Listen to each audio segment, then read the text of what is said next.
The world uses 165,000 liters of oil every second. It fuels every aspect of our life and can make economies or break them. Keeping oil flowing steadily has long been an obsession of oil-consuming nations. America's energy demands have grown so rapidly that they now outstrip our energy supplies. This is a serious challenge. The industry's origins lie in the 19th century. Colonel Edwin Drake drilled the first well in 1859 in Pennsylvania, then the largest oil-producing region. But it was John D. Rockefeller and Henry Ford who shaped the oil industry most of us in the West recognize today.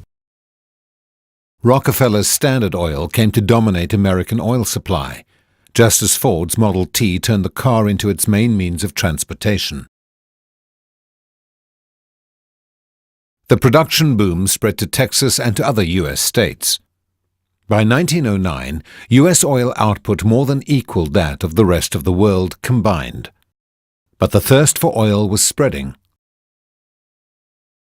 In 1901, William Knox Darcy, an English millionaire, had bought a 60-year concession to drill for oil in western Persia, now Iran, opening up the enormous potential of the Middle East, still home to the biggest bulk of the world's oil. Knox Darcy struck oil in 1908 and founded the Anglo-Persian Oil Company, the forerunner of BP. A century of Western involvement in the region was about to begin. As new discoveries were made, demand continued its inexorable growth. Just before the First World War, Winston Churchill, then commander of the British Navy, switched the naval fleet from coal to oil. It made the ships faster and more mobile. But British power thereafter depended on securing ever greater supplies of oil. By World War II, no one could underestimate oil's importance. Hitler didn't. His quest for petroleum drove his troops towards the oil fields of Azerbaijan. It drew the German army into the Battle of Stalingrad in Russia, the beginning of the end of the Third Reich. As the war ended, access to oil was uppermost in the minds of world leaders.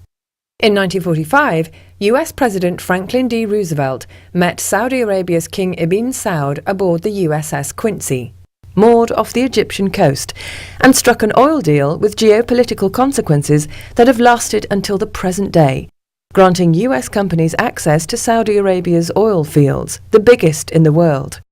In exchange, America offered military support for Saudi Arabia and its ruling family.